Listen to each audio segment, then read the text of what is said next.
it's loud out there. Okay. We're live. All right, welcome back, everybody, to House Energy and Digital Infrastructure.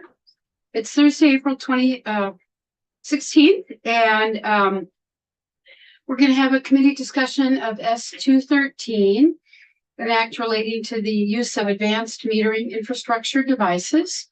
I'm Rep. Kathleen James from the Bennington 4 District. Richard Bailey, Lamoille 2. Chris Morrow, Wyndham, Windsor, Bennington. Michael, Southworth, Caledonia 2. Christopher Howland, Rutland 4.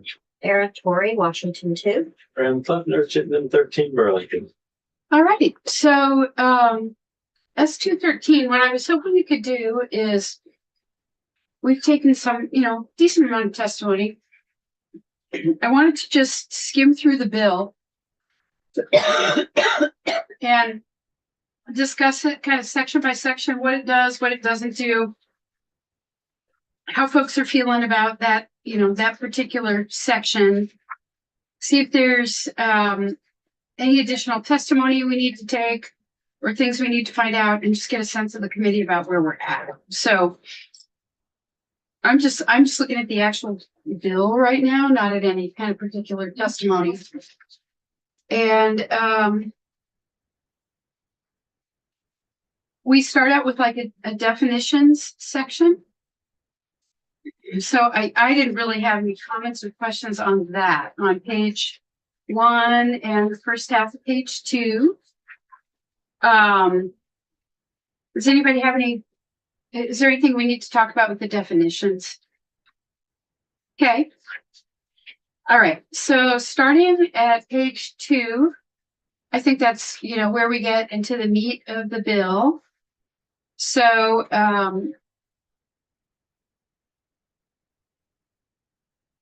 it starts out with just a legal definition of advanced metering infrastructure device. And then on page 3, Make a point, the definition here, and it comes up later, just this question of two-way communication. Like we heard testimony that a lot of the water systems are just one-way devices. But then it references in the water section, it specifically talked about two-way. It's regulating two-way, but a lot of them are just one-way. And so that it's confusing to what this actually does if we have, in practice, they're one-way devices and the bill says they're two-way communication. So I just want to flag that. okay. Yeah, because it's not like it sends something out to be able to be read. It's just they have to be in vicinity and it just flips it to it. Right, you can't communicate back to the meter. Yeah, that makes sense. So it's as opposed to the electric, which is Two-way. Yeah. Are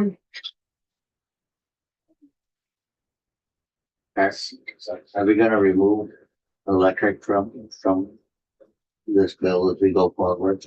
Well, I don't think we've gotten there yet. But no, but looking as we go through this bill, should we go from this point forward, just thinking water, or as we go forward, do we have to look at both water and electric? Oh, I see. Well, I know the electric utilities are supportive of this bill because right now they can't charge. So removing electric utilities would really bum out our electric utilities. So as we continue to go through this, I'm operating on the assumption that we would keep that in. Because I think from their point of view, it's the whole point of the bill.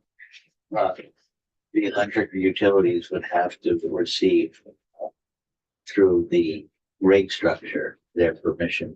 Yeah, they would. So all this would do, if we continue, is this would set the baseline for the electric utilities to Be able to do that. charge for opting out or whatever we decide. Okay, so Brett Morrow, so your question about the definition is that phrase two-way? right. I mean, if the intention is to have this cover existing water utilities, then we should take that out.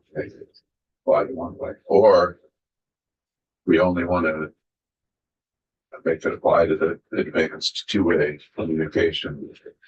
That needs to be clarified later in the water section. Okay. So I think meter or advanced metering infrastructure and enables measurement and two-way communication. Okay, so I think that's a question for Ellen. So we heard from the largest water district, the Champlain one, that said they also just use one. Is that right? Yeah, and shelter. Each other. Yeah. So I think I want to flag this and keep going. Yeah. Because this is a question for Ellen about how this definition should be worded based on what's in the bill. So. Right. So we're unclear about whether this is the correct definition. And I don't know where she got it.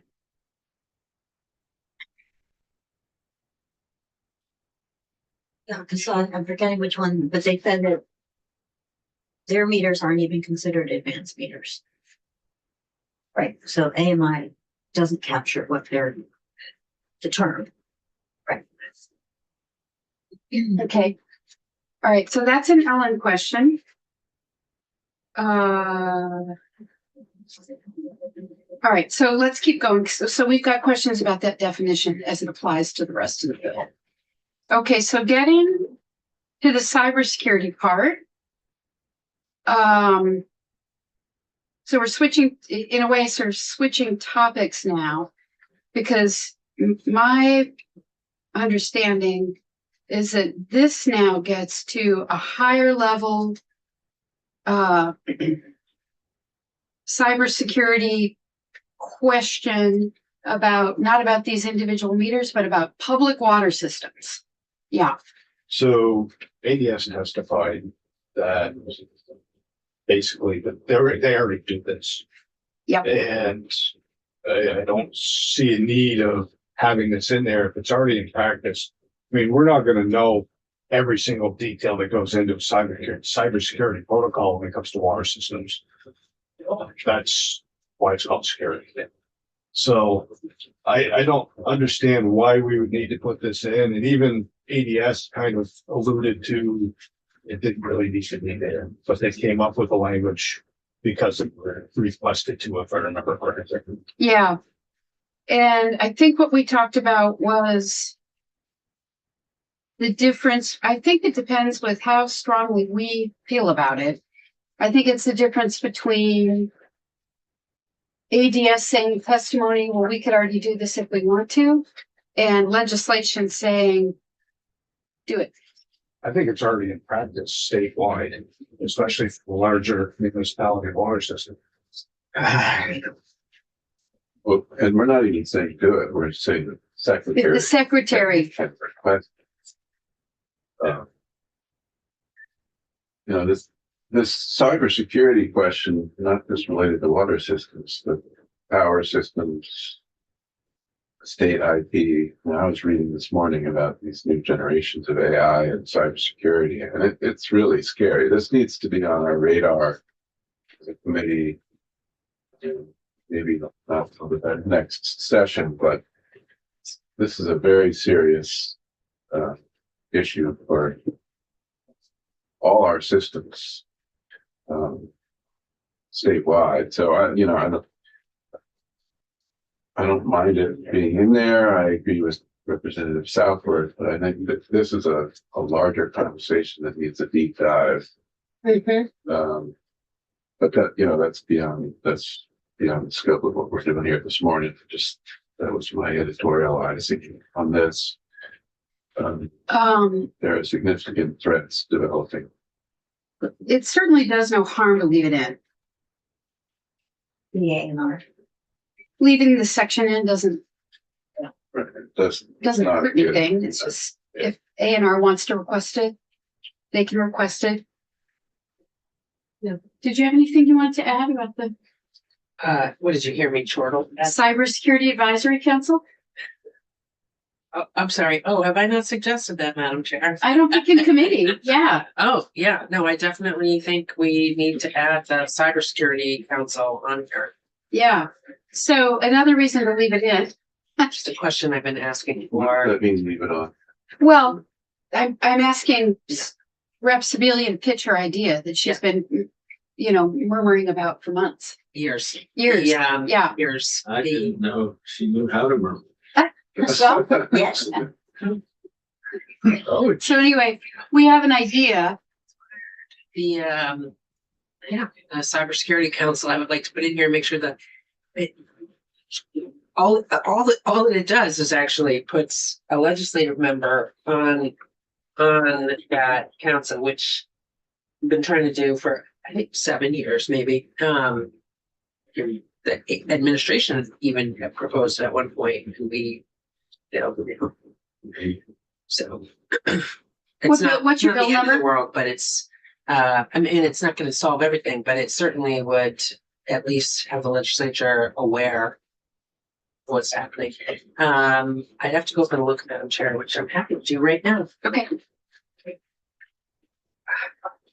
So back to the bill that Yeah. we're looking at. yeah, We can just leave that piece in there and we can move on and just kind of go through the rest of the bill. yeah, no harm. Yeah. But yeah, I have a quick question about this section. The annual report that's referenced from the council, is that a report you get? yes. We should put that on our list of things to do. Did we hear it ever? It also might be, It's H560, Madam Chair. H560. Yes. Okay, let's come back. Yeah.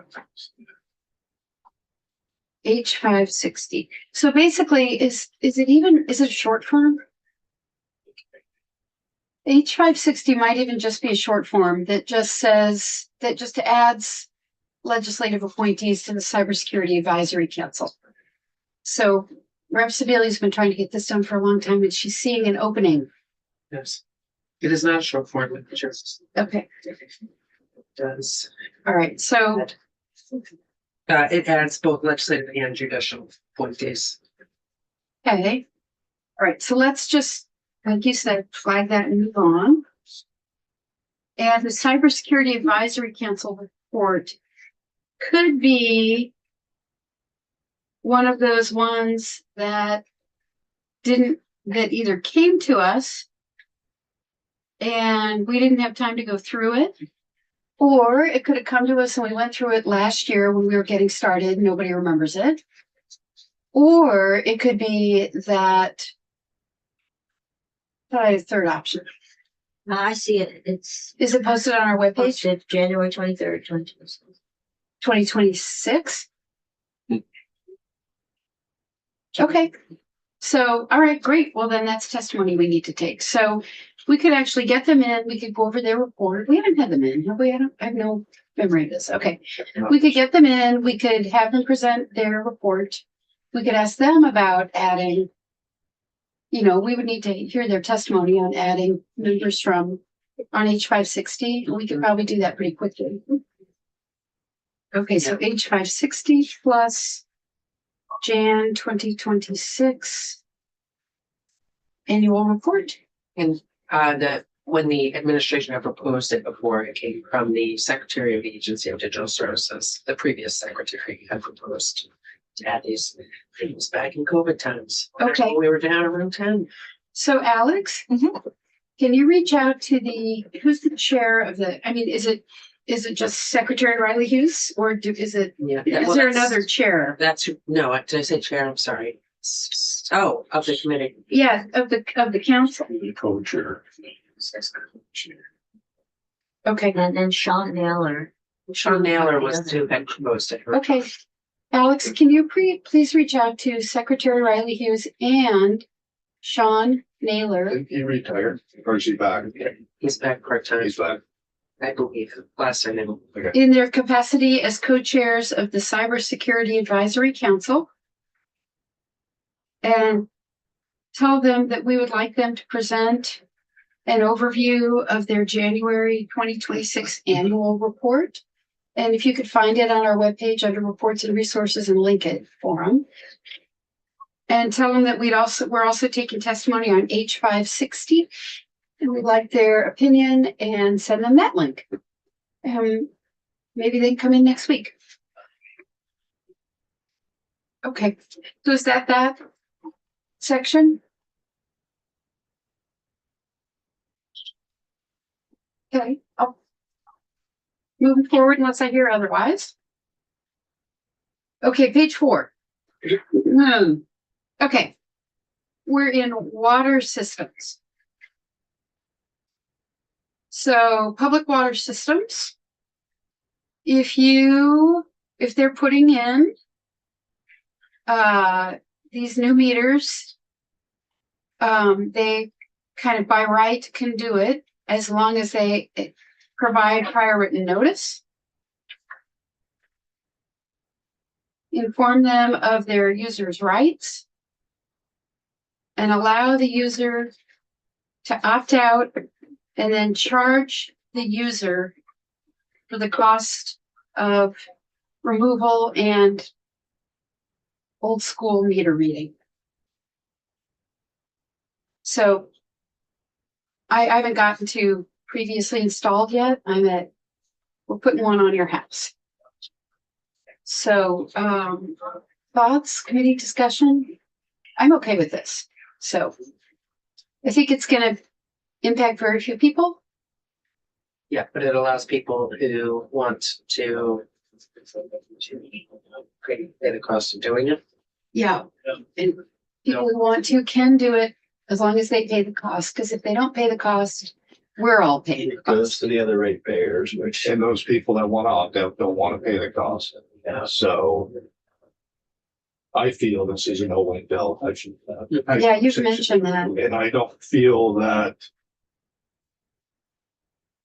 I think the way it sits right now, we should just leave it alone because we're either gonna have ratepayers taking that cost or the people that want to opt out paying that cost. They don't want to. So it's no win. And I don't think anybody is feeling a benefit from that. Who's paying sorry, can you guys remind me? Yeah. There are a lot, people can opt out right now, It's ratepayers that are paying it. but utility, we're all paying that cost. That feels very unfair to me. Where are we talking? Are we talking water or electricity? Right now, we're in We're just only the water. section of the bill that talks about water. Water and the utilities that we had come in were not PUC regulated water utilities. Correct? The PUC doesn't control their rates or whatever. So what are we talking about? The water companies, the neighborhood water companies are in my area, they're called fire districts. That get well water distributed to a development. And I don't know what the status is of automatic meter reading. I don't know how they read their water consumption in the fire districts. We heard from the Vermont Rural Water Association, and they represent 320 members. And if I remember And- correctly, they're not even metered, most of them. 403 public community water systems. Yeah, we certainly heard that East Middlebury was an example. Yeah. There was no meters. Most are not metered. 3%, only 3% of 403 community drinking water systems are regulated by the PUC.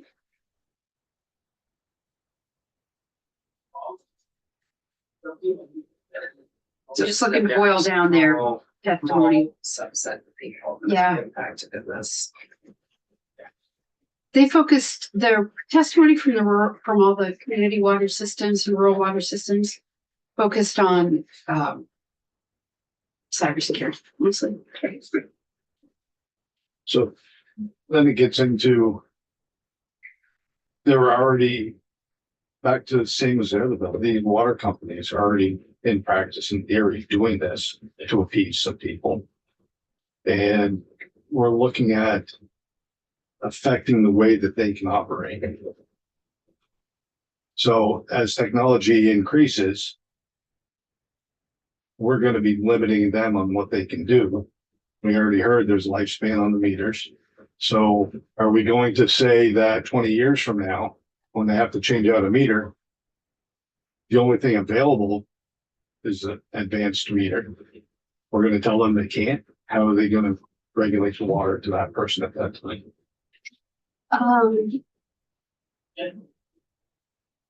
Well, one thing I always say is that any bill can be changed by the next legislature down the road if they run into consequences, if it's become a Well, it problem. does affect the business model of these water companies as it sits right now.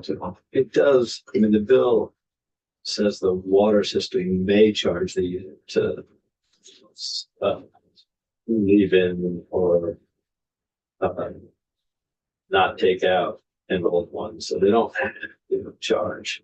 It's at their discretion. Right. So they don't have to change their business practice. And I guess that means we're really leaving it up to the water utility to decide what feels most fair to them, whether it's most fair to have the individual pay or to have the other rate payers in their water district pay. I look at it from a consumer point of view. If I am not concerned about the safety of these devices. But if my neighbor, for whatever reason, really didn't want one, I would want them to be able to opt out. I think it's such a small universe of people. And it's a choice they're making. So why would the utility have to pay? So with that said, people are already opting out from having electric vehicles. Right? We have that choice. But you're not paying for that. That's what to me, the point is like, I can't understand why the utility would have to cover the cost of that. It's a choice that a very small universe of Vermonters might make or might want to make. And they should absolutely be the one to cover that cost. That is their individual choice. And I think they should be able to do it. And I think they should pay for it. There's absolutely no way I could justify, if I didn't want one of those meters on my house, saying, hey guys, I'm going to pay $100 to have something taken off my house because I don't want it there. And it's going to cost an extra $70 a quarter for them to come read it by hand. And thanks everybody, you can pay for that. Appreciate But you're still it. metering me and I'm still paying the bill. You pay just as much for a gallon of water if you're 1 foot away from the pump as the person that is 5 miles away from the pump. It's not the cost of the water, it's the cost, it's the labor cost. No, but what I'm saying is we socialize in the utility business, we socialize the costs over the entire utility. It costs more money to get water 15 miles away than it does to get it a mile away. So we socialize that, the person that's a mile, person that may not 15, but 8 or whatever, we socialize that. And so to socialize these opt-out costs for any reason, there is an argument for socializing that because somebody for some reason is unhappy with what they perceive to be A health concern, yeah. I would, I'd offer a slightly different analogy. The people who don't want fluoridation in their water. And, if they were to go to their water system and say, hey, I think fluoride has bad health effects on my family. Can you unfluoridate my water? They wouldn't be able to do that. And they'd say, you need to go get a water cooler and fill it at the spring and water bottle. do that. Yeah. Buy a bottle of water. And it's a little hard to imagine asking their neighbors to pay for their bottles and their water cooler because they're worried about. So they didn't get fluoride water. Yeah. So it's just not available. Yeah, but that's a little different though. No, well, Well, I mean, I'm buying that. I don't know. Why do you think it's different? Well, because this, you can swap out the device. It's a one-time thing. And there is recurring labor charges, but it's seems like the burden is tangibly different than having to get bottled water every day. To once a quarter, having some guy swing by and make your meter. What, I mean, And the it's an burden thing- ongoing cost. Well, and that's the burden thing I think is important to, for me, it underscores why I think we should pass this and leave it as written, which is that if there is no financial burden, I think Rep. Southworth, we had heard some folks being worried that this would proliferate and everybody would opt out and that would pose a There's a problem. financial burden on both sides, no matter how you look at it. Well, just to finish my thought. So that this would proliferate and a lot of people would opt out and then that would become, I think that is about the odds of lightning striking, but it would, become a problem for the business model of the utility or whatever. I think that risk is greater if there's no cost to the customer. So you should at least make people think about it. Do they want to, if they want it enough to have it removed from their house, are they willing to pay the cost? To me, it seems so fair.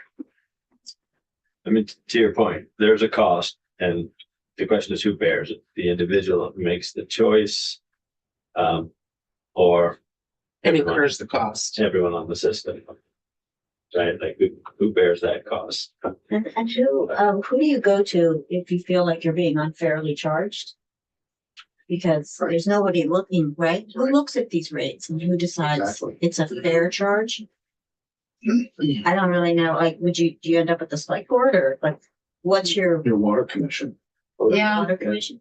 He talked about that yesterday. If He you did. got it, you can come to us and then Yeah, that if you don't like that, you can go to the select board. If you don't like that, you can go So to the. that's, but that company has said they charge $75 a quarter. Yeah. If they were the electric utility, and they would have to go through the rate setting process. And I find my immediate assumption was $75 a quarter for somebody to make a visit to a house. Well, if the guy has plumbing qualifications, it would be, but yeah, that do they make the opt-out rate at such a rate to convince people that $300 a year, it's not worth opt out of the meter.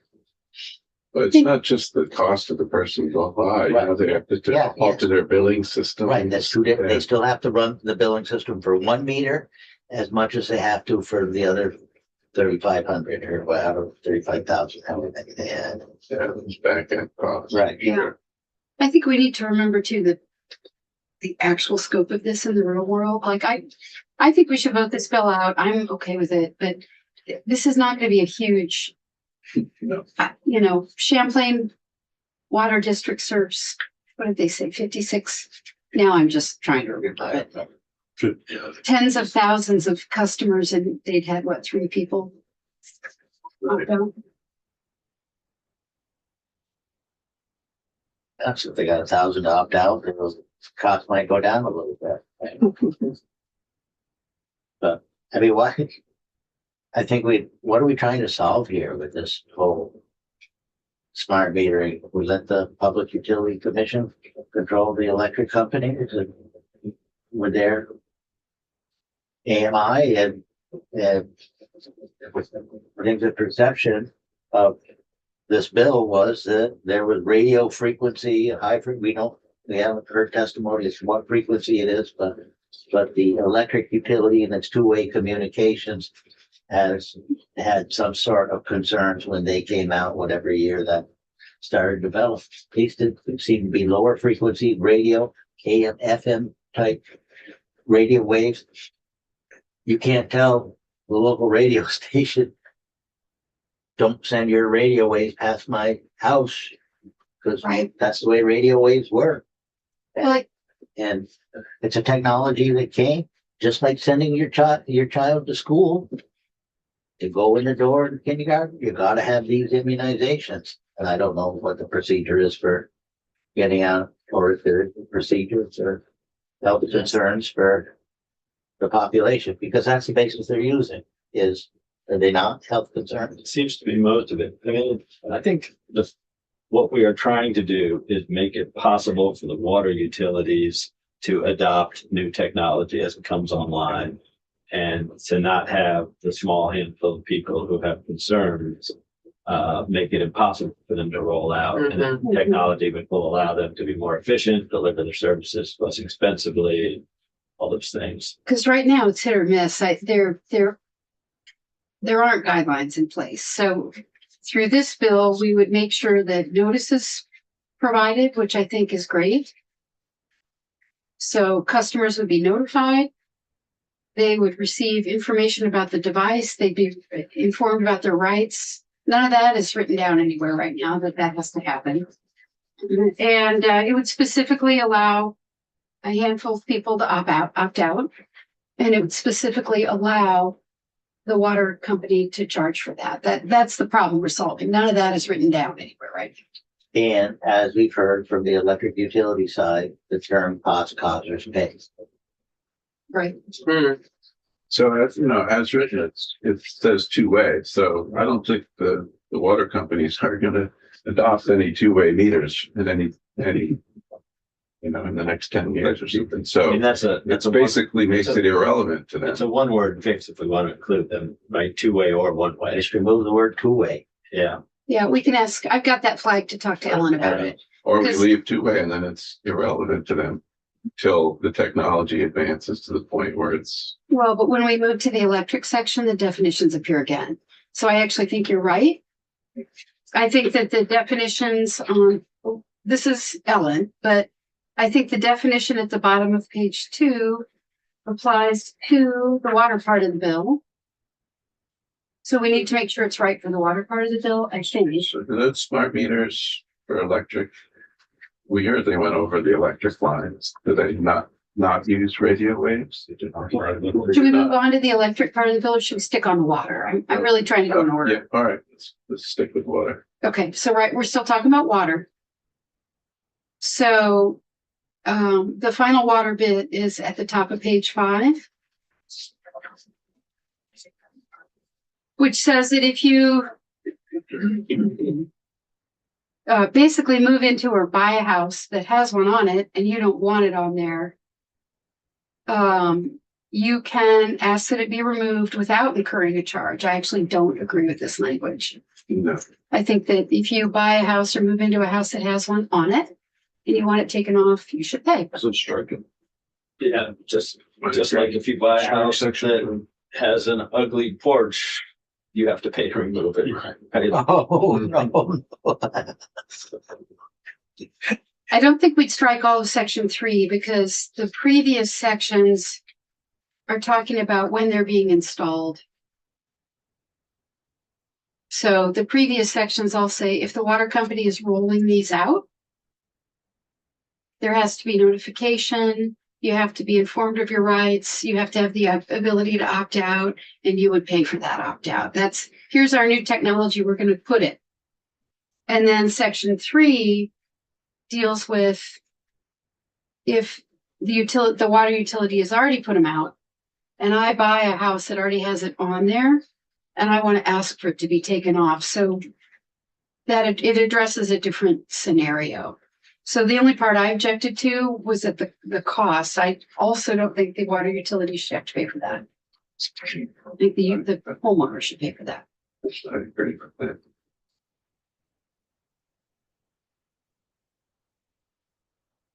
Okay, so just so I get a sense of whether we need more testimony and where folks are at, like who supports, Can I Yeah. just ask one question about that? Are we going to stay consistent with the language above that the water system may charge the user for the cost? yeah, and that's what I would want to do. Yeah. Okay. In that case, thank you. I think that is wise. Yeah, and it would be whatever we said. May charge the user for the cost. Of the alternative device in it. and any additional service charge required to offer the alternative device. Yes. Yeah. Dara, did you ever? Well, are we going to electric now? No, not yet, because I want to know how people are feeling about the bill Just on the one. just on the water part. So I'm at a yes. Yes. Yes. Just as written, without any additional language at all, As we just all talked, as we just talked except about. for, well, Fixing the definition. Yeah. Adding the bit about user pays. I'm not even talking about the cybersecurity part. I'm just on like water with the changes we just talked about. So something's wrong with the definition and the things we talked about, user pays, whether they're putting it in or whether you want it off a house you just bought. but I just kind of have an issue with just this being brought up by one person as concerned, and that one person did testify. Yeah, we're trying to make this an all-encompassing change. And I have a hard time with that. Okay. We have one person that brought it, they wouldn't even testify for whatever reason, that they now want to, whatever. But we're doing this huge change in the way people operate their businesses. Because one person brought up an issue. Is it a huge change though? I would- Seems like Yeah, they've been doing this already in Yeah. practice. said earlier. Well, that's what I mean. Why do we have to put in law if they're already doing it in practice? Right, well, that I agree with, but I don't think it's a What, huge change. what we're putting in law is we're giving the water utilities the right to charge if they so choose. Right. Which I'm not sure is clear they have now. It's not clear, I don't think. So I think that is a helpful clarification and word. But it's an option, it's not a mandate. Exactly. Yeah, I'm fine with it. Okay, I'm fine with it. You're fine with it, you're fine with it, you're fine with it, you're fine with it. Okay, you guys? I could be, I just haven't wrapped my head around it. If it's just the water piece, then I would probably go ahead with it. Okay, I would probably support that. okay. Scott's on board. I know I talked to him earlier. I'm not quite sure that it's needed at all. Okay, I mean, that's what we had, I think we had that question when it came through. So if we're gonna pass something, probably okay to where we are. Right. okay. Do we have a version 1.1 on this? Or is it as issued? This is as passed the Senate. We haven't made any changes. Sorry, the last few minutes I was trying to find the version 1.1.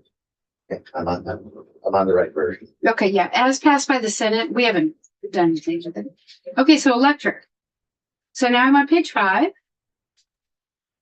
Okay, so here we have the same definitions. So this one could be fine for the electric utilities, right? The way thing. But I think that we need to flag the whole question of definitions for Ellen anyway, just to make sure they're all right. Okay, so da. I have a question. Yeah. So the radio waves they're concerned about on the water part is because it's inside the house. No, or Yes. Yes, that's what they said yesterday. Yep, it's inside the house. Well, Some are outside. But some are outside, some are inside. That's what it sounds like. they testified, I think it was the Champlain Valley, said that if the meter was transmitting in the cellar, that they may have trouble getting through, the, foundation wall and the dirt out to get to their receiver. Imagine their receiver being in a vehicle right. on the road and they mentioned line of sight, which, that's, I don't know, the AM radio goes line of sight, FM can bounce off the clouds or so forth. So that leads it down to the radio frequency. So then they put a rebroadcaster out on the side of the house if they can't get through the. So that moves it out the No, outside. it's still a, I would perceive that it would be like a rebroadcaster, like the Wi-Fi in my house that I have to put a thing in an outlet that picks up from Right. one and increases the signal to broadcast it further through the house. So they use rebroadcasters, I believe. And, but if you want me to comment on what I learned when the electric meters were being introduced. Well, we're at electric now. Yeah. So We achieved electric. Yeah. Bill. when I attended conferences that AMI was the big thing at that time, CV took and used a meter that communicated to your neighbor's meter and on down the road until it collected so much data or couldn't reach something. And then they put a collector on the side of a utility pole. And then that would then rebroadcast through the system back to whatever collectors and substations and the like, but it was a feeder system. What Green Mountain Power, old Green Mountain Power did was they used some cable integration but I never heard power line carrier in the communications were used in that between the meter and the utilities collector, but I was only an observer because they were on the utility pole. You know, and you go to the conference, you have to pick a session to go to. You know, this question of wired versus wireless is important because it comes up here again. Like it says advanced metering infrastructure device, and the definition says wired or wireless. But then if you look at B1 on page 6, it specifically says for prior written notice that the device will use radio or other wireless means. So, you know, it's only a problem if it's a radio or wireless meter. It's Right. going through the power line. The way it's Right. written, this isn't even. It's kind of there's some internal contradictions. So In the definitions. because So, I mean, you can't. You know, the electric wires come into the house. They right, want electricity. They can't get rid of that, right? So we're Right. only talking about if it's a wireless or radio communication. right. But again, that's not, at least that's what it says in 1. But the definition includes both. So we're back to that question. Okay.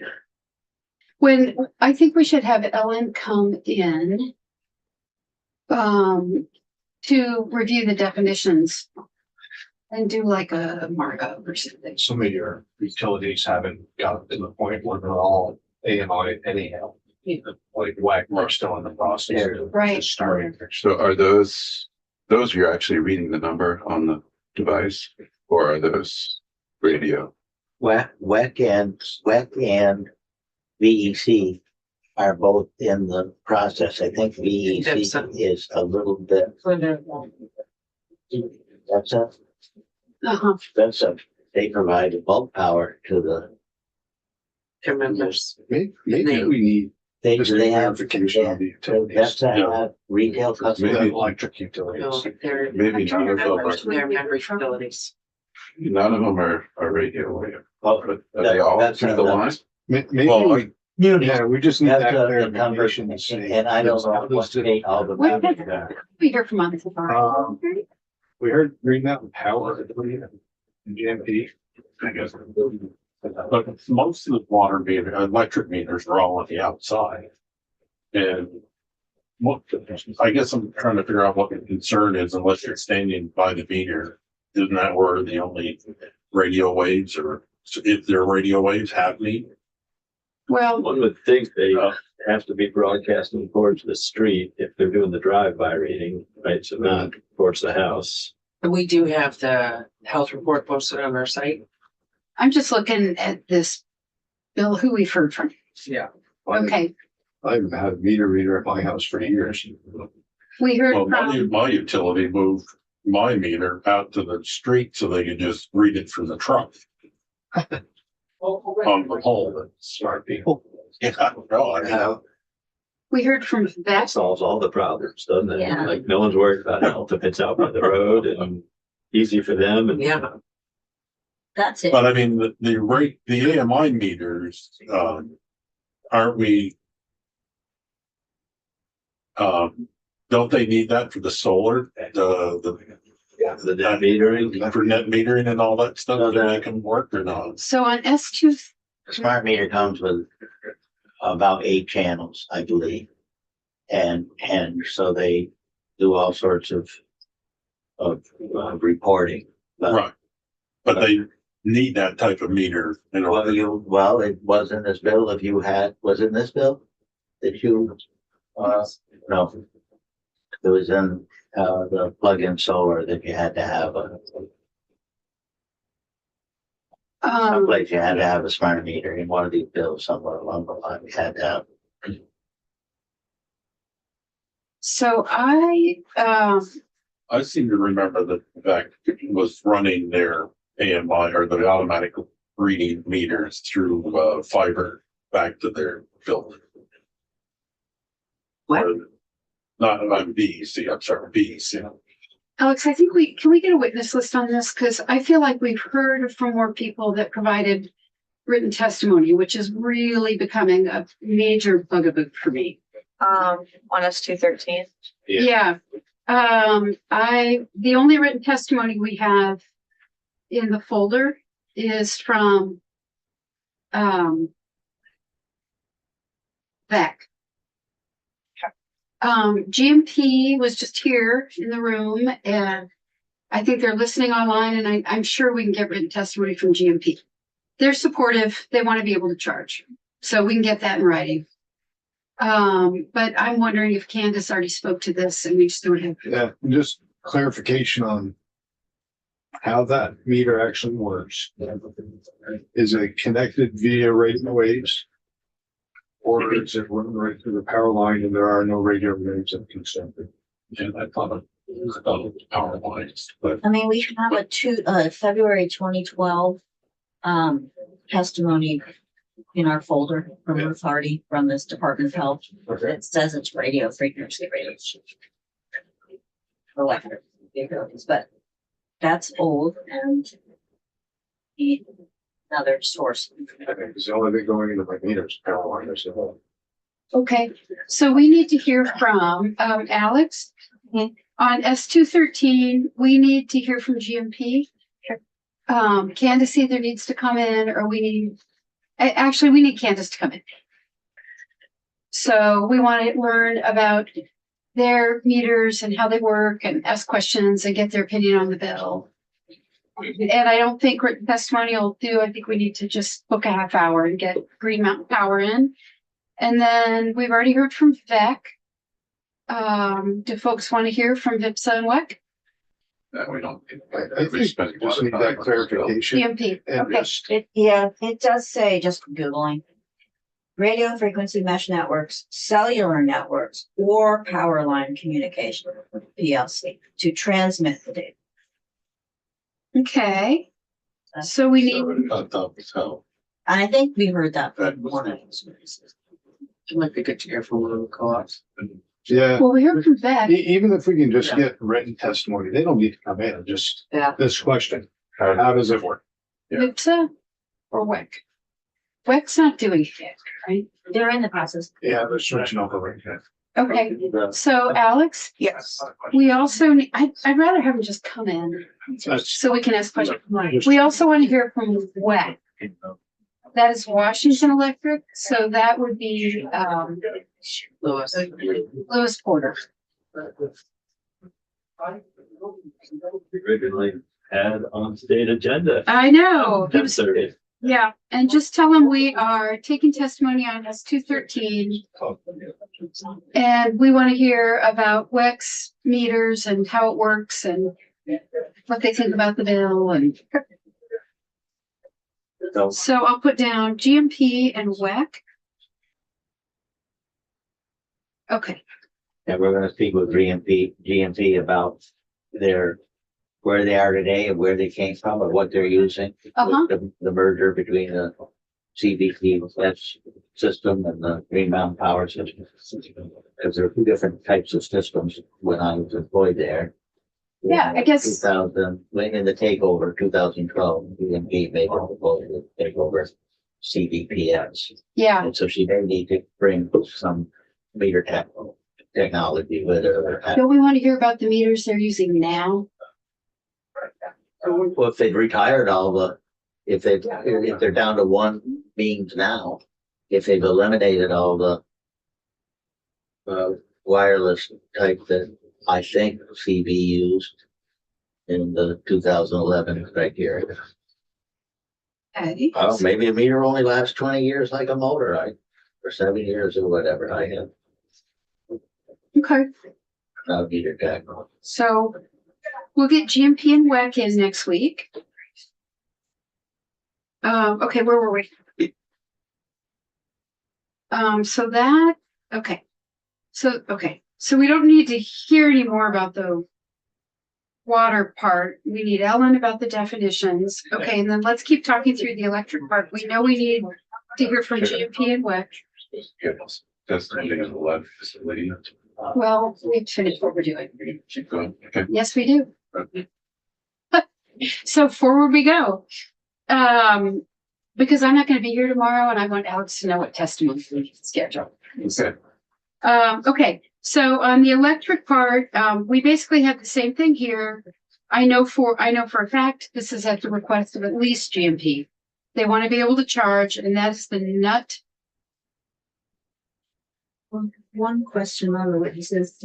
So because it involves charging customers money, should we be hearing from our consumer advocate department? They testified on this. I don't, Jim Porter. Think so? He didn't talk about electric, he talked about water. Okay. I just wonder, because this is a change for the electric side, and I don't know that we've heard from. I just wanna not spend huge amounts of I time know. on this. This is a relatively inconsequential bill. I Yeah. mean, if we have other issues to tackle, that's my only concern about. Yeah, I would say, and Witnesses. always don't Porter's testimony covered it, I just, don't forget to, we're all empowered humans who can reach out to anybody with our own questions. So if you have an individual question, ask your individual question and get your individual answer and share it with the committee if you think it's relevant. Okay. So charging, that's what page 6 is about. And then on page 7, we strike a bunch of old reports. And then there's also without incurring any charge for such removal, which is same language you had issue with on the water side, on top of page 7. Where's that, Mike? In number 3 on top of page 7. Oh, thank you. I'm sorry, I blew right past that. Yeah. Without insurance, yeah, okay. Okay. So. All right, so Alex, you'll reach out to GMP and WEC.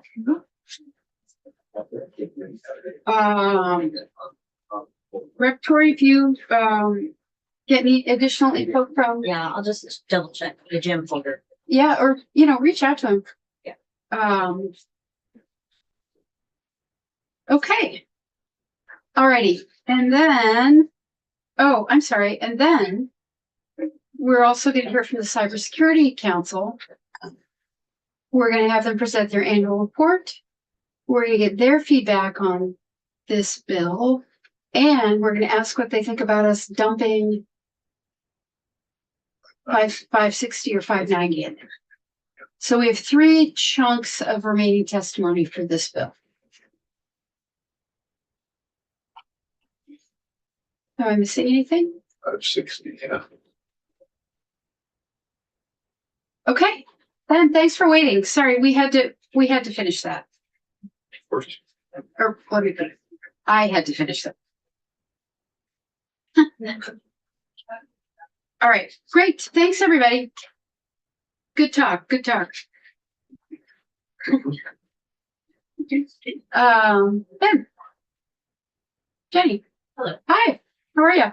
How are you? Good. Alrighty, we are back to H600. So let's all just have our heads spin around. Does anyone want a copy of it? Of H600? Yeah. I got one. Anybody else? Okay, I got one. okay. So where things stand with this, let's hear our testimony, guys, and then if we have time, let's talk about H600. And when Ben and Jenny and Joey are done, if we have time when we're done, let's put together a remaining witness list for this bill too, so that we can start hearing who we need to hear from still on this bill, so that Alex can start reaching out to people. I think for sure we want to hear from the National Association of Electric Motor Makers, or NEMA, yeah, National okay. So I'm gonna start. Electric Manufacturers Association. Yeah, I'm gonna start a list for this too. For H600. Golden Shaker. Electric motors. Okay. Ben, for the record. For the record, Ben and Julie Walsh with the Vermont Public Interest Research Group, or VPIRG. Thank you for hearing from me, from us again, this time on appliance efficiency standards. And particularly the federal backstop that Vermont has in law and how this would update it. So I just want to note up front that some of what I'm going to be covering is certainly information that you've already heard. I want to emphasize certain things and flesh out others. Great. So if it's redundant, I apologize, and also that's sort of on purpose. I wanted to just very briefly, this is the only slide I have. You heard a fantastic overview of appliance efficiency standards from Chris Granda yesterday, but just touch at a very high level on a couple of pieces related to the sort of context that we're having this conversation in. One, these are standards that have 5 decades of history. They literally, the first enabling legislation at the federal level celebrated its 50th anniversary last year. It was passed in 1975 under Ford. Another major piece of authorizing legislation that has sort of led to a lot of these standards you've heard about was passed in the 80s under President Reagan. And Vermont's current backstop language was Act 42, which was signed by Governor Scott in May of 2017. And that's obviously what this bill is. So you've probably recognized this. You saw the 3 charts I'm about to show you from ASAP earlier today. But I wanted to just dive in a teeny bit more than they were able to, since they were covering a lot of other content that I am not.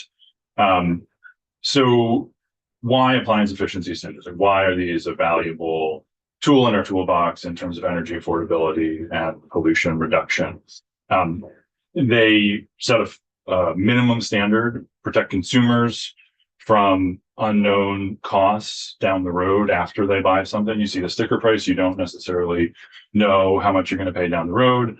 And each individual standard can save American consumers, Vermonters, dollars, dozens of dollars. But when you're talking about 60 standards across a wide array of products, which is roughly what we're at right now, you're talking about hundreds of dollars a year for individual consumers, thousands or even tens of thousands of dollars for businesses.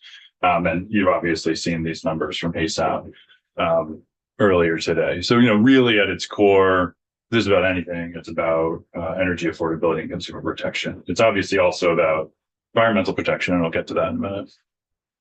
Number 2, there's another aspect to that, which ASAP touched on very briefly, but I wanted to just flesh out a teeny bit more, and that is the collective savings that these enable and result in. And I don't just mean when you have a lot of consumers, you add up those individual savings and it's a big number. That's also true. But when you're talking about energy efficiency, you're talking about a system that also is seeing effects from the massive energy savings that these are bringing.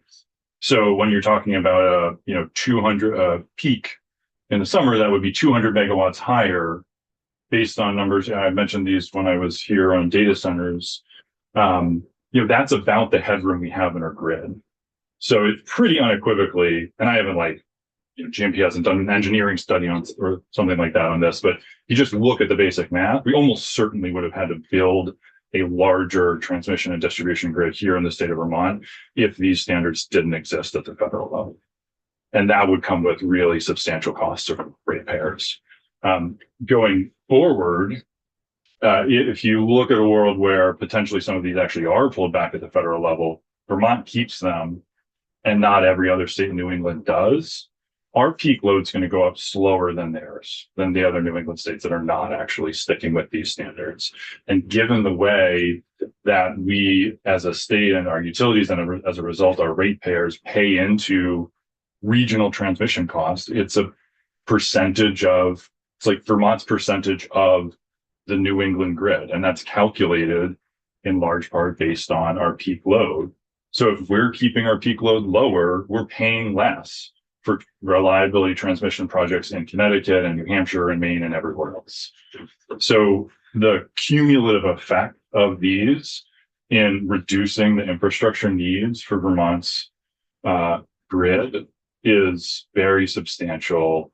And potentially, again, we don't want to be in this world, but if we are in a future in which Vermont has more stringent standards because of these backstops, potentially that could save Vermont consumers a decent amount of money on regional transmission costs as well. There's a bunch of other sort of follow-on effects, but those are the ones that I wanted to highlight quickly here. Lastly, obviously, they also are an incredibly effective pollution reduction measure when you look at all of the various policies and programs that have been enacted in the United States ever on pollution reduction. This comes in at number 2, the second largest pollution reduction measure ever enacted in the United States, behind only the corporate average fuel efficiency standards, efficiency standards for cars and light trucks.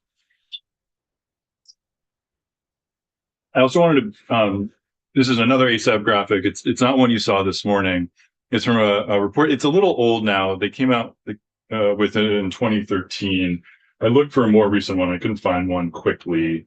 You talked a little bit in committee about the upfront cost, like what is the impact of having a standard on the upfront cost.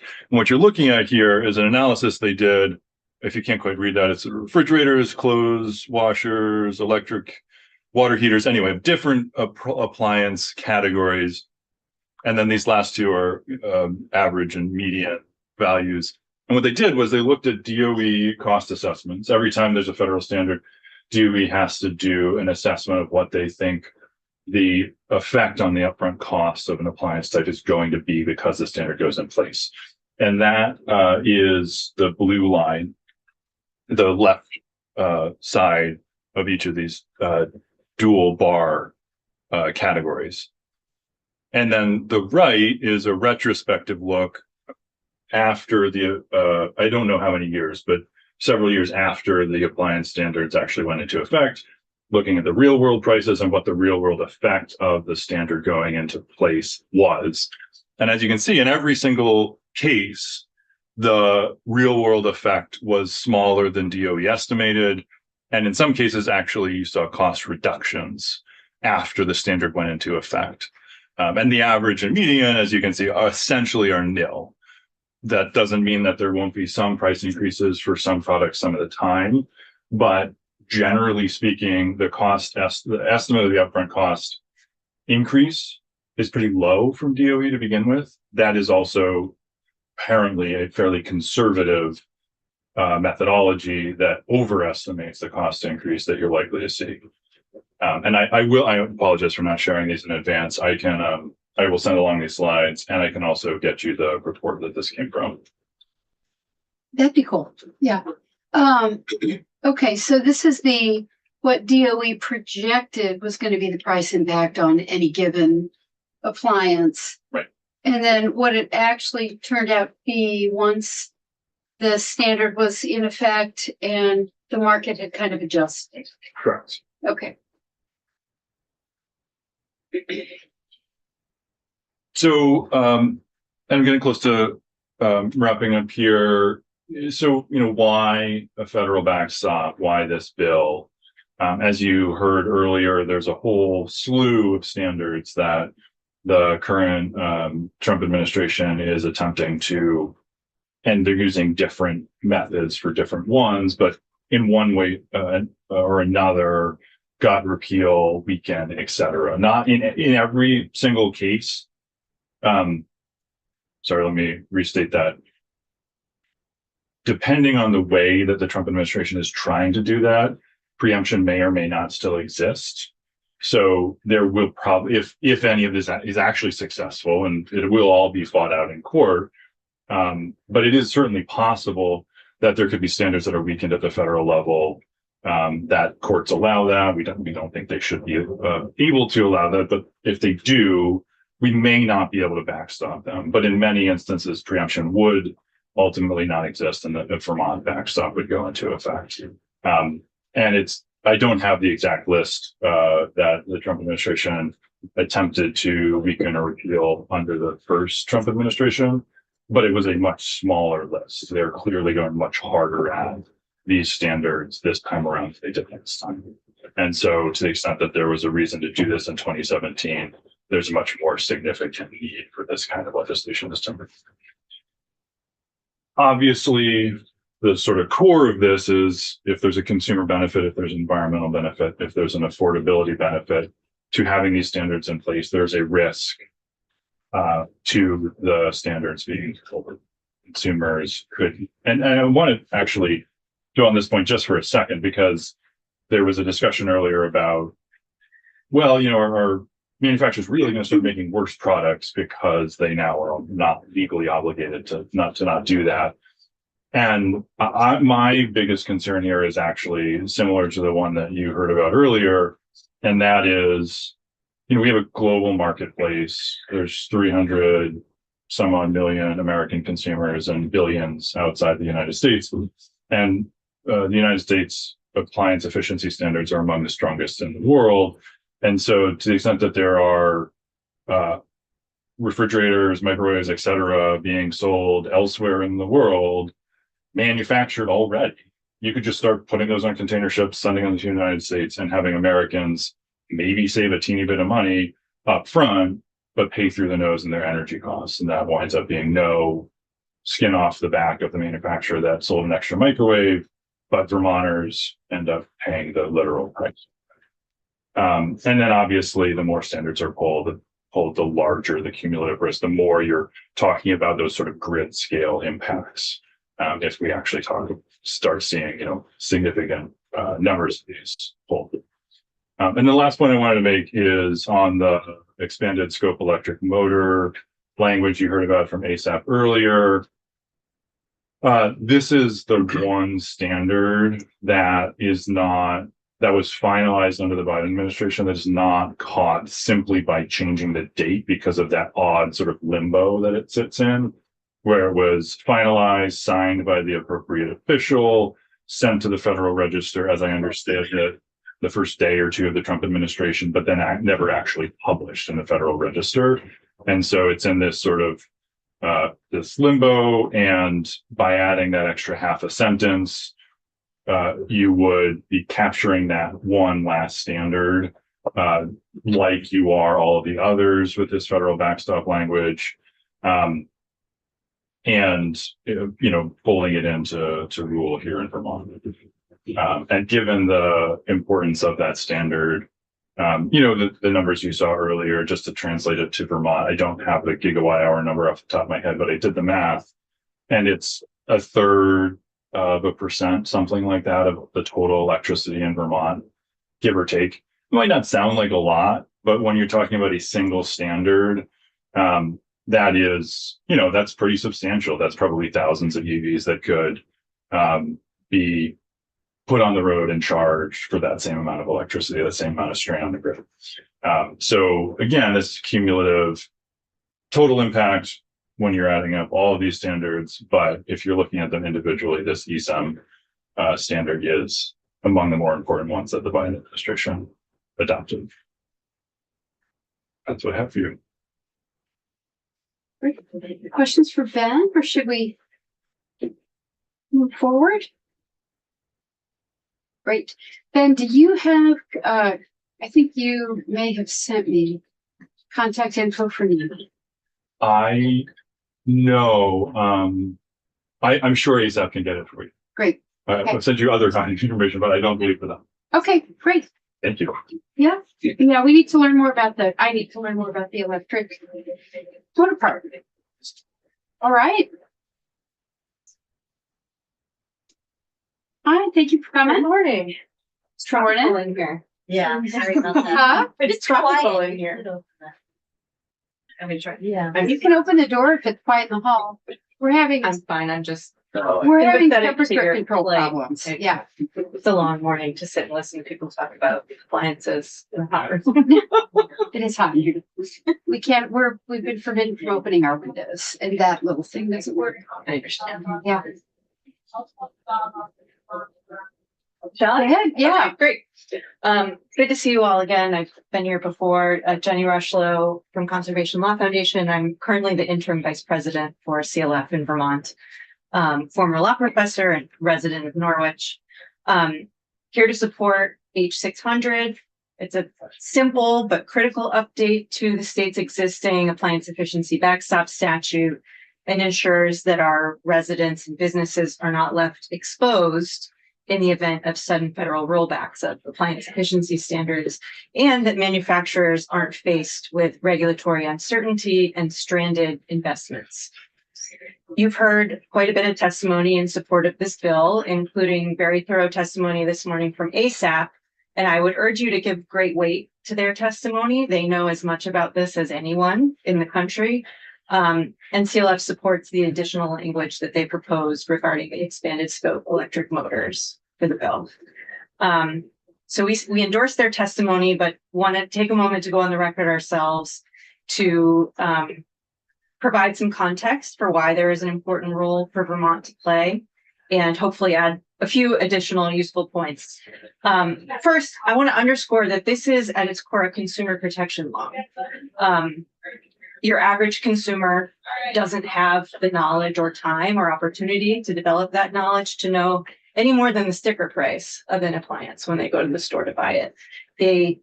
I know I don't, I think, and I'm an energy professional. I think most people don't have the technical knowledge to understand whether when they buy an appliance, it's going to end up costing them twice as much a month because of the energy or water that it takes. That's simply beyond their ability. And so that's why we have consumer protection laws. As with many consumer protection matters, the government has a role in making sure that consumers aren't taken advantage of in that way. And the energy savings here are significant, as you've heard. One way of looking at it is appliance energy efficiency standards provide the most energy savings of any policy, second only to the CAFE standards, which are in the transportation sector, kind of the analog, the way of making sure that you're not using any more transportation fuel than you need to. And the associated greenhouse gas emissions are significant.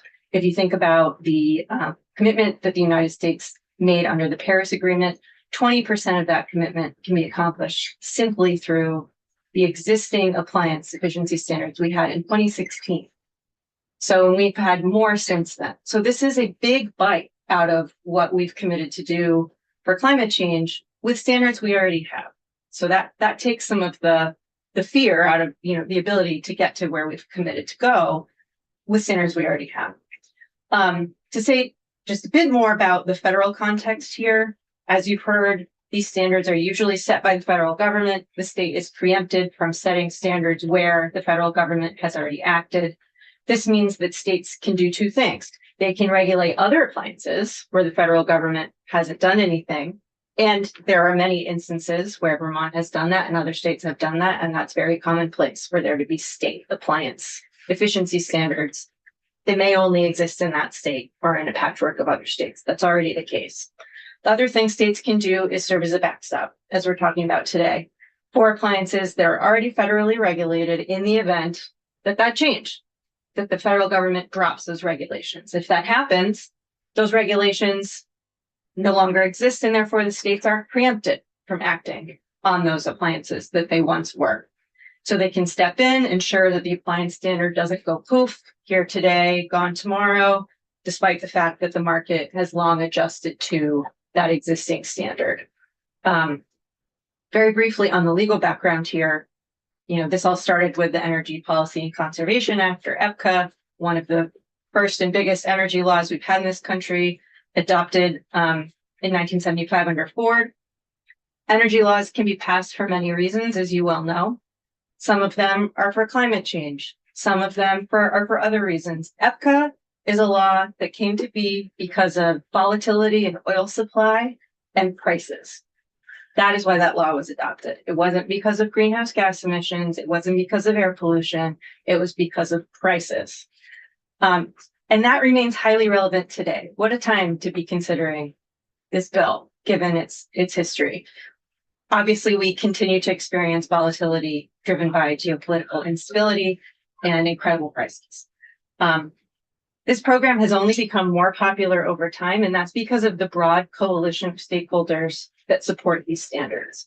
They are coalitions of states, manufacturers, consumer groups, utilities, efficiency advocates, and they've all joined forces in support of this program. Despite all of that support, these policies, like many policies, are still subject to fluctuations in administrative and political priorities, and we currently see ourselves in a downturn. Where we are now, you've heard that the Department of Energy has already proposed to repeal, I think it's 17 standards. They've also proposed to weaken a whole bunch of standards, delay a whole bunch of standards, but I want to clarify that for purposes of H600, that is not an issue that you need to worry about, because a weakened federal standard is still a federal standard. The state cannot step in where a standard has been weakened, only where it's been eliminated. So not great that those standards are being weakened, but I want to make sure that that's, some context with the bill that is understood. And in fact, I mentioned a moment ago the broad support that these standards have. In fact, in the recent proposed regulations, several manufacturers and industry groups, such as the Association of Home Appliance Manufacturers, did submit comments opposing proposed regulations that were being put forward to roll back these appliance standards. Congress is also considering legislation that would constrain the Department of Energy's authority to maintain appliance efficiency standards. And why are they doing this? I want to acknowledge that there are arguments on that beyond what I'm bringing here today. Why would people not want these appliance standards? One, well, where there's optics to having less regulation. This is a regulation that we could have less of, like anything else. The arguments behind these specific rollbacks seem to be encouraging consumer choice, or allegations that the efficiency measures would increase the cost of an appliance at the point of sale. And I just want to speak to that and say, what the research shows is that many products do not have a sustained price increase. And in fact, many products get cheaper over time, despite the stricter standards. And if there's no argument that life cycle savings don't overwhelm any increase in short-term increase in the point of sale. And for that, there's a reason that there's such a broad coalition that support these standards, and that's because the facts and the numbers bear it out. I just want to speak to two things that came up from committee members earlier today. One, ASAP testified about states with backstop laws. And I just wanted to reiterate that, since I know that was a question. There are 6 states with backstop laws. I mentioned 2 in my testimony, but ASAP's research shows that there's 6. One of those was just adopted last week. That was in Virginia. And then in addition to those 6, there are 2 bills being considered right now, one in Rhode Island and one in Illinois. I know backstop has quite a bit of detail on the language of all of those, if that's anything folks want to see. And then as to the potential patchwork of efficiency standards, I just wanted to point out that because states are not preempted from regulating appliances that don't have federal standards, there is already a patchwork of appliance standards, where, standard that applies in Vermont might not apply in another state. That is the status quo. So manufacturers are accustomed to operating in that environment, and this bill wouldn't change that. So for all those reasons, I urge the committee to vote in favor of H600, and thank you for your time. Great. Thank you. Are you going to be, did you send written testimony? I did. Great. I've now become fixated on written testimony. Makes sense. Great. Thank you. Do we have questions for Jenny? Okay. And Joey, you have submitted written testimony, right? I did. Or you? I mean, I submitted written testimony just because I know you all are very busy, but I'm happy to read it if it's helpful, or just concur with what Ben and Jenny shared on record. But I did submit it. It's very brief. Super. Is everybody okay then? Great. Thank you so much for being here. Thank you. Yeah, really appreciate it. Thank you all. Why don't we, I wish Rep Campbell were here, but I know he's down in the Senate. Let's just switch gears and keep getting our stuff done this morning. So, let's see. Energy Navigators Committee discussion. Let me pull the bill up.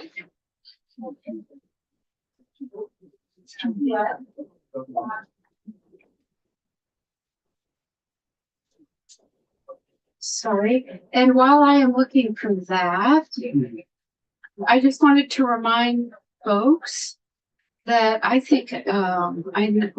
know I'm out tomorrow all day. Rep Southworth, you're out tomorrow? I will not be in the floor. Yeah, Rep Southworth will not be in committee tomorrow. We don't have any. You don't have any. Oh, look at your updated agenda. And We added the gradient. yeah, Oh, okay. so we did add, so education bill is third reading tomorrow.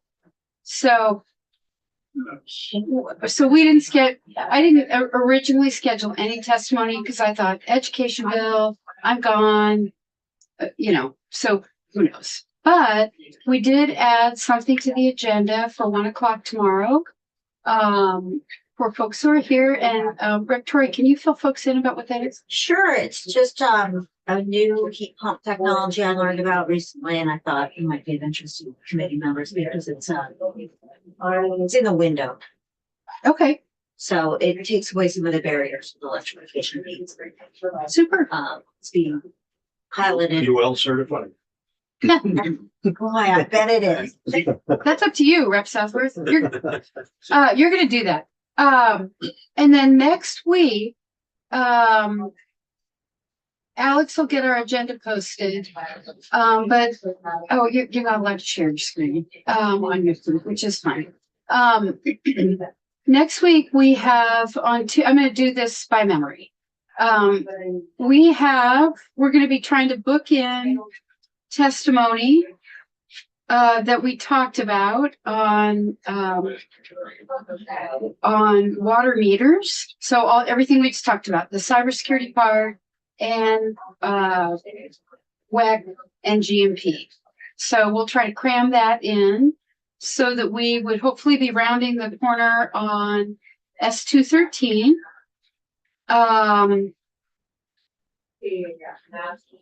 S202 plug-in solar. We have written testimony has just arrived from ISO. ISO is still requesting that we put in that IEEE thing, and they have a letter that either just came to all of us or it came to me, and I'll forward it right away. So I think that we can talk about that and decide what we're going to do, but I think we're done otherwise taking testimony on 202. H600, we need to hear, I need to hear more about the motors. So I want to hear from Nima. And I think that Ben had suggested a big California, the leading manufacturer of these motors. Can I ask that we hear from more than that? This encompasses a lot of products. Who do you want to hear from?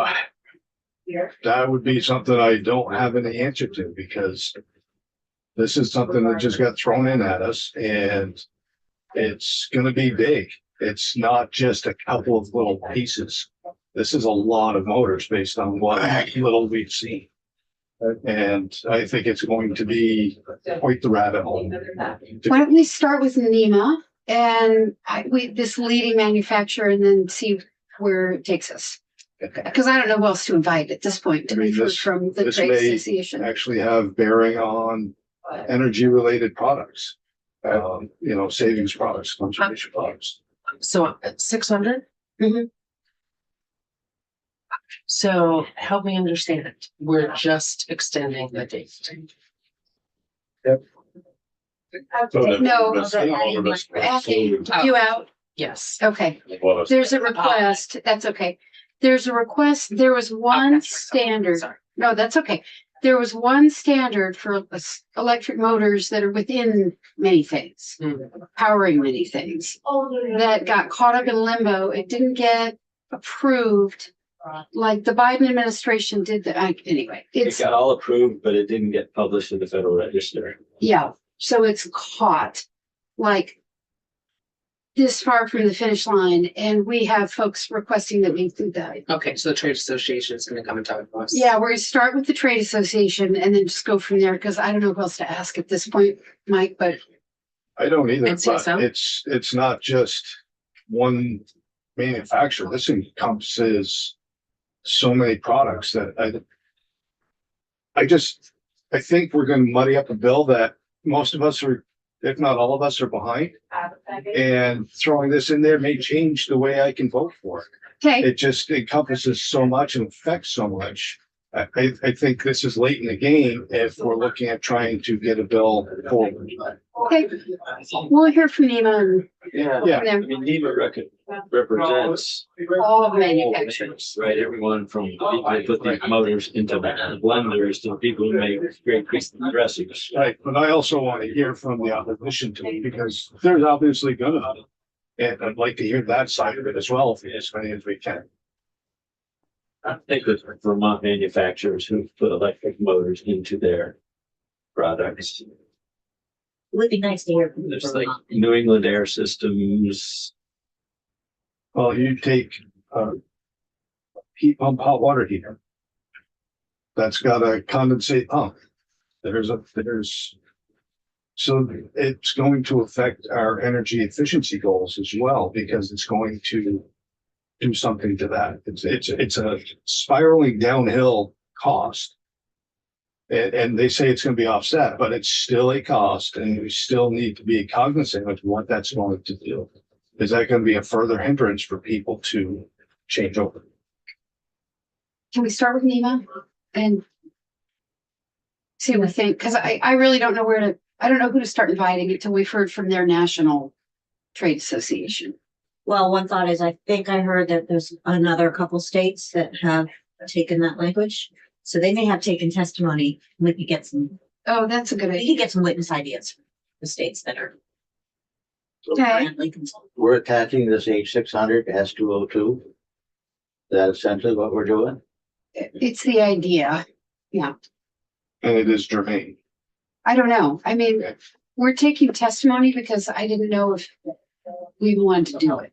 So I'm not, Can you see if it's germane? So if it's not germane, we're kind of, well, I'll talk to Betsy Ann. yeah. For sure. I ran it by her earlier and she was a little bit non-committal, that if we like it and we want to add it, we can vote as a committee to add something that's not germane, but we have to vote on that.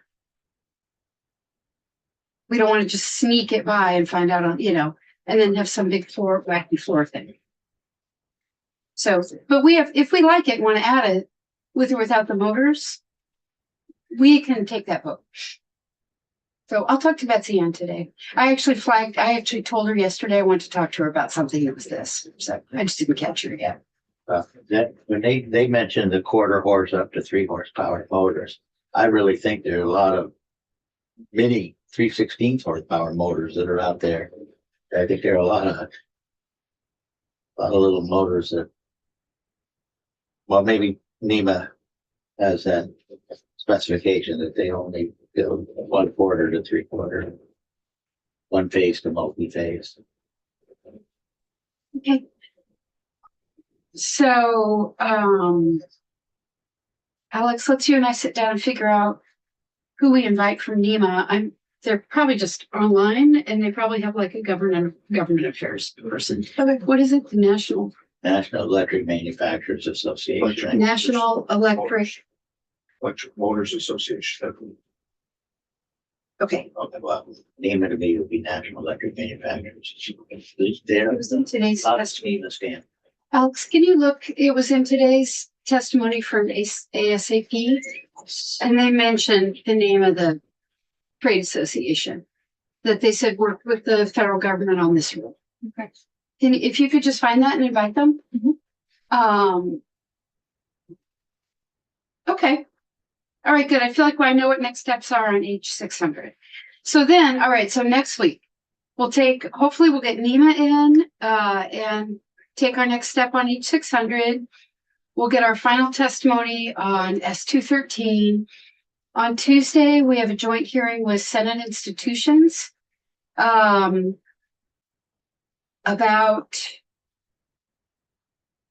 Alex. I'm having a moment. On Tuesday, our joint hearing with Senate institutions. It's on Earth. Yes, it's on. Yes, of course it is. It's on Enterprise Resource Management. Yeah. So if folks haven't read the recent article that was in Digger 7 days about that, do it. But we're going to get a status update on that really important IT upgrade. There's been a change to the rollout, how it's going to be rolled out, the timing of the rollout. And so we're going to hear from Secretary Riley Hughes and Lisa Govin. And Lisa's working on getting us information about how much has been spent today. So I think it'll be a really good hearing. That's on Tuesday. Then we're also meeting with Lisa Govin to just briefly review the very brief draft memo that she just kicked off for us to have a conversation about sending that to Commissioner Gresham about the FY27 ADS budget. And I read her memo. It's really brief. We can talk about it. We can see if it says what we want to say. I would probably reword some things. And the intent was that she wrote it as if it were coming from me. I asked for her help drafting it, but I think my thought was that it would come from the committee, not from me. So that is in your inboxes somewhere, and I read it last night. It's short. And then we're also having testimony next week on from ADS on the EPMO dashboard and the status of how the dashboard is doing. I think they'll walk us through. I think it's mostly going to be focused on the actual dashboard. But we'll have an update on some of those important projects that we're tracking. And then most importantly, Lisa Govin is preparing to walk us through the actual meat of the projects that she's tracking for JFO. So next week is kind of a big ADS week. So we'll be working on H600. We'll be working on 213. We'll have to have a conversation about the request from ISO on plug-in solar. And I think we're also hearing from the auditor and building and grounds, because the auditor did a report on the State Energy Management Program, SEMP, and sent that to the legislature a while back, and I flagged it as we should take testimony on that when we have time. So the auditor's coming in and BGS is coming in. And we're also going to hear about MERP. And he was right about NEMA. Okay. So that was Never 15 question. That was a 15-5 plug that they called. That was a NEMA 15. No, Just take that and go. No. Take it, yeah, okay. You got it. Okay. So anyway, I just wanted to take time to do that because we're on the floor. We're not going to be back today. And then, I'm gone tomorrow. I get back Monday night. And Friday is contingent on being available at 1, or are we gonna roll that back to 2 or 3 if we Right. don't Go know? along. I think, Yeah, I would just communicate with Alex. yeah, I'll leave that up to you guys. You know, if Flora's going really late, people may just want to cancel. Right. We can get them in some other time. Yeah. Okay, finally, to the point. Energy navigators. I wish Rep Campbell were here because he had some ideas about how we might want to pivot on this bill. But it's really just a committee conversation. I wanted to hear what folks are thinking about it. Oh, and we did have some follow-up. This is actually important. We had some follow-up thoughts from Sia. And I pray that came to everybody and didn't get stuck in my inbox. Came to everybody, right? Yeah. Okay. So let's take a look at the most recent thoughts from Steve. And I want to hear from you guys. I don't have any prepared remarks. Curious to know what folks are thinking. I know what Rep Campbell was thinking was that there might be sounds like we think that there could be a proliferation of programs, and do we want to shift the direction of the bill? It would require taking more testimony, but why don't we start with what we've got right in front of us? So what are folks thinking? Go around the room. Okay, you want to go first? I think it's duplicative of other services. I think it's another path that's already out there, and I'm concerned about repeating too much. I think we have some organizations and the funding. I mean, we got Efficiency Vermont that has the electric side and the heat side is separated by the energy efficiency fee we pay on our electricity, and then they have their weatherization fees. Money comes from their ability to get money on the advanced marketing energy they save. So I would look at expansion, incorporating this type of energy advisor, energy navigator in the existing systems that are out throughout the state, starting in the lake throughout the 14 counties. Report? Yeah, it was good to learn about what they've been doing over there in Madison County. I think that different things work in different communities too. Like there's a need we have statewide. And if you can customize in your own community, knowing your neighbors and their needs and add capacity on the local level, I think that's a good thing. I guess I'm still kind of mulling. I think in this budgetary environment, I think it's going to be hard to meet the appropriation requests.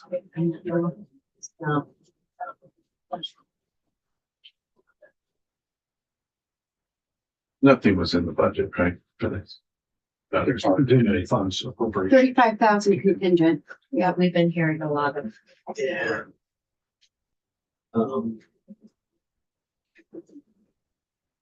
Also, and energy navigation is important. There are a lot of programs and they're complicated. It's very helpful to consumers to have something to guide them through it. I don't know that having a consultant design a statewide program is the best way to achieve that. Seems to me the Addison County Center and Steve in particular as leader of that are more than welcome to share their expertise with other towns and other regions. I think any county who called up and said, "Hey, can you tell us how you do what you do?" They'd be happy to share that. And if the problem in Windham County is lack of money to do that, having a consultant isn't going to help with that problem. So, and to not see a great deal of value in this particular approach to solving the problem, the complexity of all the programs for consumers. I would say that I feel Similarly, I know that Two Rivers has, I think I mentioned before, a model where the towns have all invested to have a shared energy navigator. That collaboration is happening from the bottom up in that way and has delivered some pretty good results. Lots of room in this space. I definitely would like to see more supports and, would like to encourage that. I think that model feels right to me in this moment. So, and I don't think that I can What model support feels right to you in this moment? the one that I was referencing, Two Rivers, which, Yeah, okay. towns coming together with their volition and funding that for themselves, either via contract position, and that's done. They were incredibly helpful, instrumental in our municipal energy outreach program, as were the town energy committees and others. So, I mean, I definitely agree. We want systems out there. I just think the model, this is not one.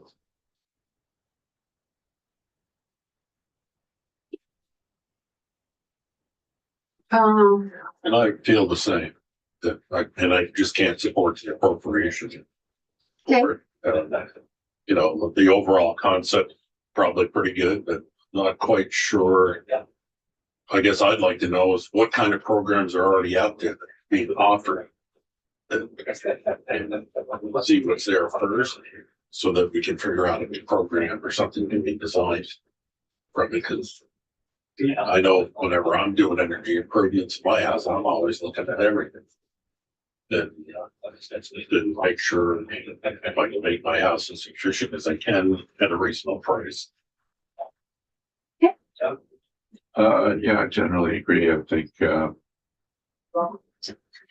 moment in time we're at, probably don't need this. I am in favor of energy efficiency information getting out there for sure. I'm a little worried about some of the things we heard about, the wrong information getting out there, and then our people in the field who are working on this professionally having to go back and clean it up. Puts the Vermonters on the receiving end of that in an awkward position, and sometimes spending money when they shouldn't be. And that just creates more work for the people that are doing this professionally also. So, the training aspect of this would be really important. I don't think we'd have the money or the infrastructure to do that at this point. Southworth? Yeah, I would agree. And especially hearing the testimony from Efficiency Vermont, from Nito, based on what they said, I don't think that this is the right construct to follow through on. I think they're the ones that are doing it. They're very good at what they do. We heard in testimony that from SEAC that, they have a hard time closing the loop. That to me is even more of an issue that I don't want to go throwing money at. The appropriations are the third reason that I don't, but based on testimony from those two entities, I don't think that we should be going any further with this.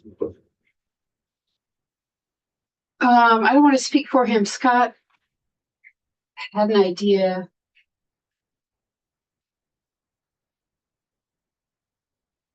Agrees that the navigator role is really important.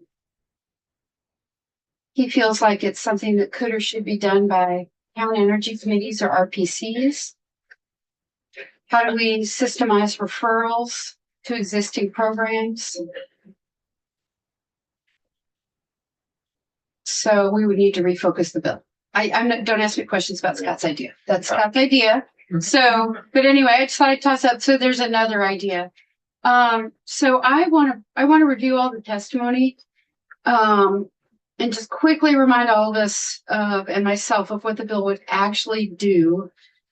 So it does not take the SEAC model and like roll it out statewide. It appropriates funds for DPS to work with a third-party consultant. Oh, that reminds me, and DPS is already doing this study, Yeah, DPS, so. that's some of the testimony I wanted to make sure I reviewed. Sorry. DPS. No, that's okay, because they are delivering. We have an RFP out right now to do program review and recommendation with a report in mid-October. Yeah, and Alex said they were gonna issue the contract within a couple of weeks for when he Yeah, does. generally supportive of exploring program design. And they're doing a report due in October. So it would build on or supplement or be in sync with the work they're already doing. It would build on findings from the review they've done of all the existing programs. They'll consult with a bunch of people, including SEAC. And they will design a proposed program. So I just want to remind us of what this bill actually does and doesn't do. So it has DPS work with SEAC and these other stakeholders to design a proposed program that would be statewide and deliver a report on that proposed or recommended program next March. So basically, this is a study. Okay. Which they're doing already, right? Okay. So I don't really have, I want to look back at what DPS said and read some of the testimony over again. But I didn't intend to make some hard and fast decision today. I just wanted to get a sense of like, does everybody want to move this? Does nobody want to move this? So I don't think we need to schedule any additional testimony right now. I already Okay. know where I'm at. Okay. All right, and let's make sure everybody please read the written testimony from Steve that came in.